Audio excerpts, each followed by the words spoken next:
here.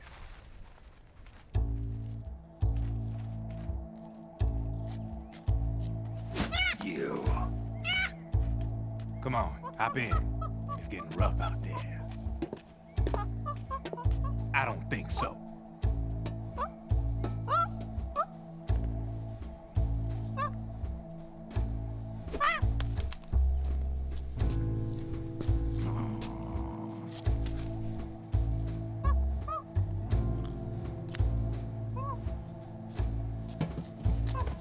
We meet again. You've been following me.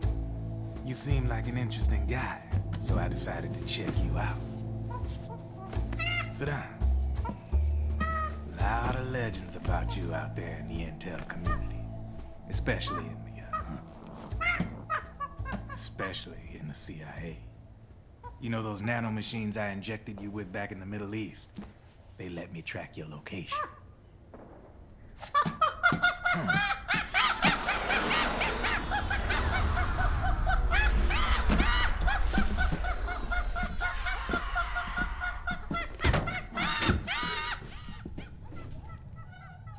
Figures. The B&Bs are here.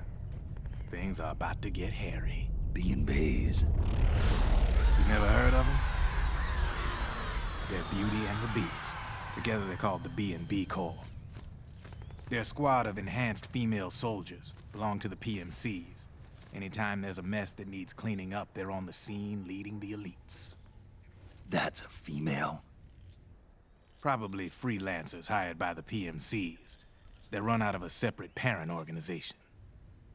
Guess it's time for good old Drebin to let you in on a few things.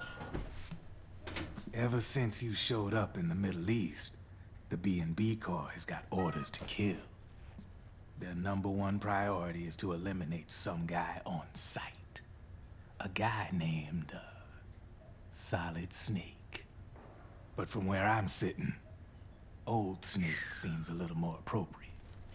Old, huh? Cheer up. That's the bad news. Word on the street says that beneath those ugly-ass suits, the B&Bs are real babes. Drop dead gorgeous. They also say each one of them's been traumatized by war. Badly. They weren't even soldiers to begin with, you know. More like victims of war. They suffered shell shock on the battlefield. Post-traumatic. It damaged their minds pretty much beyond repair. So the only way they could cope with the reality of battle was to become war machines themselves. The remnants of their human side are buried deep within.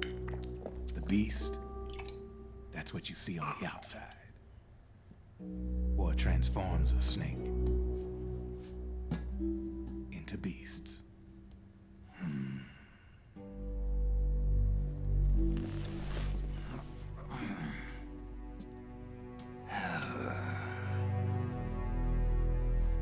War transforms us. But deep within that shell, something human survives. A fragile, scarred heart. Without a shell to protect it, it's like the yolk of an egg.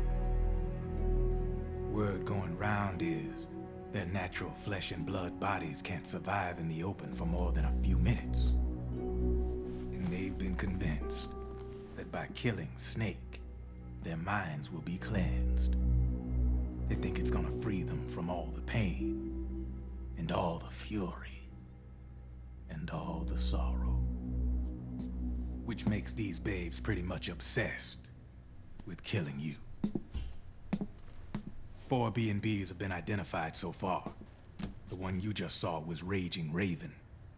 There's also Laughing Octopus, a master of mimicry, and Crying Wolf. She runs on 4 legs. And finally, the mistress of mind control, Screaming Mantis. Mantis?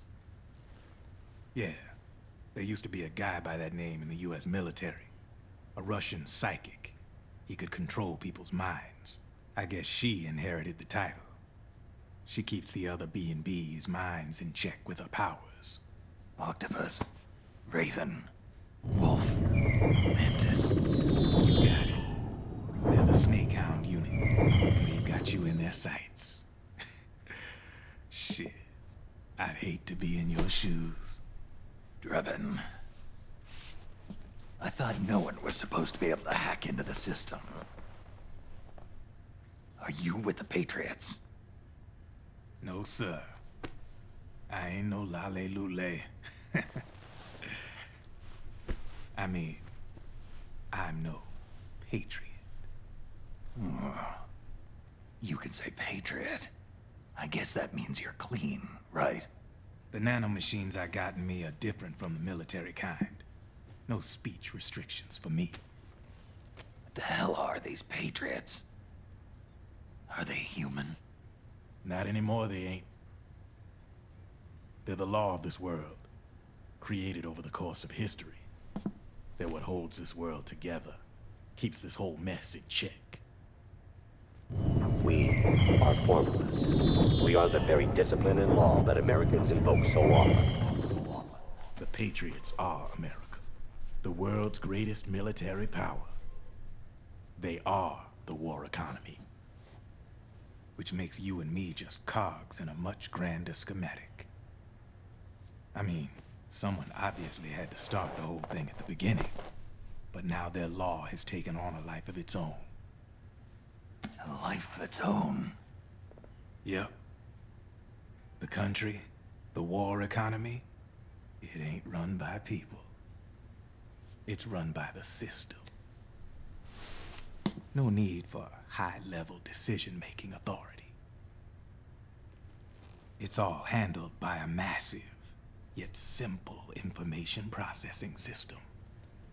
An AI. It works just like natural law. The world's a much simpler place than most folks realize. Every aspect of the Patriot system is closely monitored by 3 peripheral AIs and a core AI that ties them all together. The SOP system is one part of that. It's all backed up by a foolproof control system. So not even yours truly can sneak inside the Patriots' AIs. What if, hypothetically, someone found a way? If they could fool the IDS. I guess they could use it as a haven to lay low. Haven? You know, like a tax haven. In the internet society, we have net havens, data havens. A haven is someplace where social conventions and the rules of the net don't apply. Back in the 20th century, the super rich would open bank accounts in countries without income tax laws. Not a bad way to evade paying taxes. Now we've got us a society where everybody's DNA and personal info is totally controlled by the nanomachines inside their bodies. Won't be long before people start using havens to escape from ID control. I guess you could say my gun laundering kind of borrows from the haven concept, after a fashion. Even so, good luck finding a way to access the Patriots' AIs from the outside. It's absolutely impossible. No chance in hell. Like I said, there's no breaking into those AIs from the outside. But Liquid's got something in mind. You sure there's no way?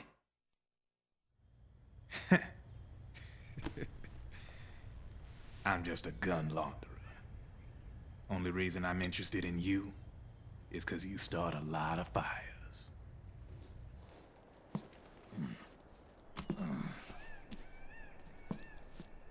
All right then. You need me? Just give me a ring.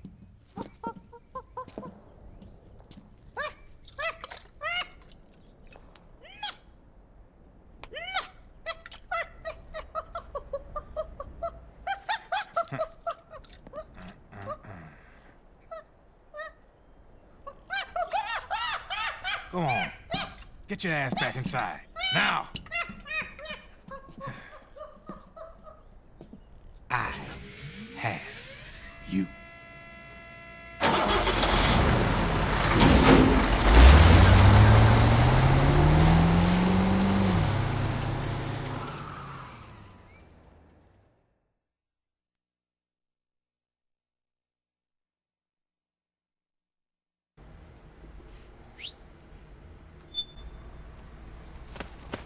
Okay.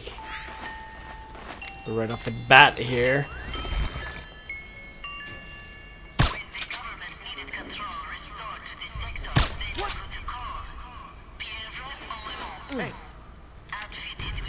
Did that hit the first guy? There we go.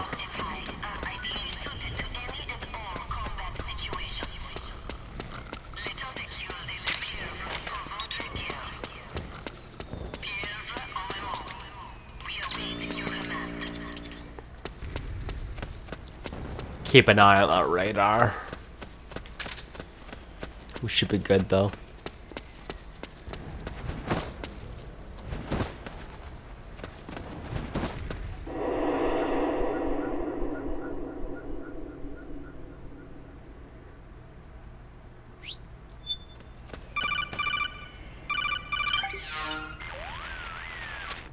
Snake, can you hear me? This is Jack, isn't it? I am Raiden. Jack is no more. Where are you now? I'm right beside you. Raiden, where have you been all this time? What have you been doing? On a mission. Finding something. For someone. Finding what? The corpse. Of Big Boss. What? I was asked to do this in exchange for Sonny's location. Liquid? No. The leader of a small resistance group. Her followers call her Matka Pluku. Matka Pluku. Big Mama. We'll finish this later. I'll follow your trail and catch up with you. Wait, what about Big Boss's body? It's with her now. Her? What's going on, Snake? Rose, I just got a call from Raiden. It sounds like he's close by. Jack? Yeah. Did he seem okay? Yeah, as far as I could tell from his voice. Really? That's great. Snake, I have a favor to ask. What? Don't let him know I'm involved in this operation, okay? I think it would be best to just leave him alone for now. What happened between you and Jack? After the big shell incident, he became unstable. Memories began to resurface from his childhood when he fought for Solidus in the Liberian Civil War. And in the midst of all of that, the baby we had together, it hadn't even been born yet. Jack slowly stopped coming home. And when he did, he'd be dead drunk, sometimes covered in cuts and bruises. Roy was worried. He was Jack's commanding officer. But Jack just avoided him. I was all alone. And Roy was so kind to me. He's the one who encouraged me to become a counselor. I know it sounds like I'm making excuses, but I needed to get over it. To move on with my life. I'm worried about him, of course, but I'm also afraid of him. All right. I'll keep my mouth shut. Thank you, Snake.